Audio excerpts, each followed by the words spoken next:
रूमा सुग्रीव की पत्नी थी। अब देखिए यहाँ पर एक बड़ा अच्छा संदर्भ आता है रामायण में।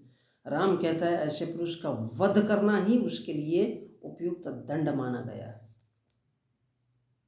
सुग्रीव कहता है यदि यह मेरा पाप भी था तो दंड देने का अधिकार केवल राजा को होता है, तुम्हें क्या अधिकार है न्याय अपने हाथ में लेने का। वो राम से कहता है।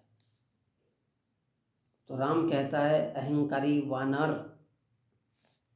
तुम्हें ये विदित होना चाहिए कि पर्वतों वन और कानूनों से युक्त सारी पृथ्वी इक्ष्वाकु वंश के राजाओं की है। इस समय इक्ष्वाकु वंश के राजा भारत है और उन्हीं की आज्ञा का पालन करने वाला और पवित्र शिवाकु वंश का होने के नाते यहाँ के पशु पक्षी नर वानर सबके प्रति दया का भाव रखने का या दंड देने का अधिकार मुझे था, इसलिए मैंने ठोक दिया, वध कर दिया। तो राम कहता है कि कैसा पुरुष जिसको वो पापी समझे और वो जानता है। कौन जानता है? वो इंसान जिसको छुपकर तीर मारा गया था। तो वो कहता है कि यह मेरा पाप भी था, तो दंड देने का अधिकार केवल राजा को होता है। इसका मतलब ये कि राम कोई आजा राजा नहीं था। तुम्हें क्या अधिकार है न्याय अपने हाथ में लेने का? भैया तू जज और तू कोर्ट का जज तो है नहीं। अकॉर्डिंग टू रामायण, मैं नहीं बोल रहा हूँ। और राम से पूछता है कि भाई तू तो जज है ही नहीं यार, तो फिर ये फैसला, ये न्याय अपने हाथ में लेने की क्या जरूरत थी? तो वो कहता है अहंकारी वानर, अभी सुग्रीव को कहता है कि बाली को कहता है मुझे नहीं पता, बट सुग्रीव है तो शायद सुग्रीव को कहता होगा। तो राम कहता है कि अहंकारी वानर, अबे वानर बंदर, तो बंदर ही है और तू मेरे को समझाएगा। सुन, तेरे को ये मालूम होना चाहिए कि ये जो पर्वत जंगल और ये जो कानून है,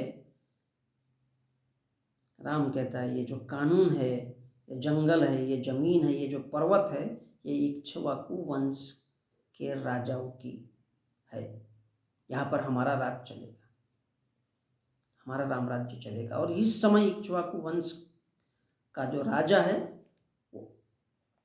वो भारत है। इक्ष्वाकु वंश का राजा कौन है? भारत है। और उन्हीं के आज्ञा का पालन करने वाला पवित्र शिवाकु वंश का होने के नाते, बोले मैं शिवाकु वंश का हूँ, तो यहाँ के पशु पक्षी नर वानर अंदर बंदर गिद्ध भेड़ बकरी, जिनको आज हम SC ST OBC के लोग बोले, सबके प्रति दया का भाव दिखाना है। क्या करना है? दया का भाव दिखाना है। अबे हम तुमको बड़ा चाहते रे बाबा, बड़ा मोहब्बत करते, ऐसा शो करने का, दया करने का भाव, या फिर उसको दंड देने का, उसकी गर्दन उड़ा देने का अधिकार मुझे था, इसलिए ऐसे पुरुष का वध करना ही उपयुक्त दंड था। तो ये संदर्भ है, राम सुग्रीव से कहता है। तो सुग्रीव को कहता है राम को कि भैया तेरे को किसने अधिकार दिया था कि तूने मेरे भाई को ही मार डाला? तो ये सारी बातें सामने आती है।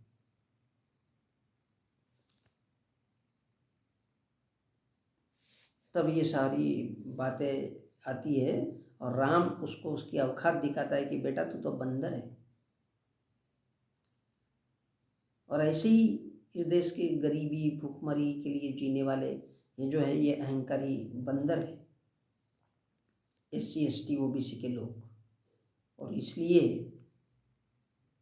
1795 से पहले भारत में किसी OBC FOBC के पास जमीन ही नहीं थी, सब हड़प ली थी। और हिंदू राष्ट्र होगा ना, तो फिर से इस देश के SC ST OBC के लोगों की, जो इस देश के मूल निवासी है, जिनकी संख्या ही 85-86% है, इनकी जमीनें हड़प ली जाएगी। मजा आएगा ना, कितना खूबसूरत नज़ारा होगा। जो हमेशा ही आपस में लड़ते फिरते रहते हैं, यही राम राज्य होता है और यही हिंदू राष्ट्र होता है।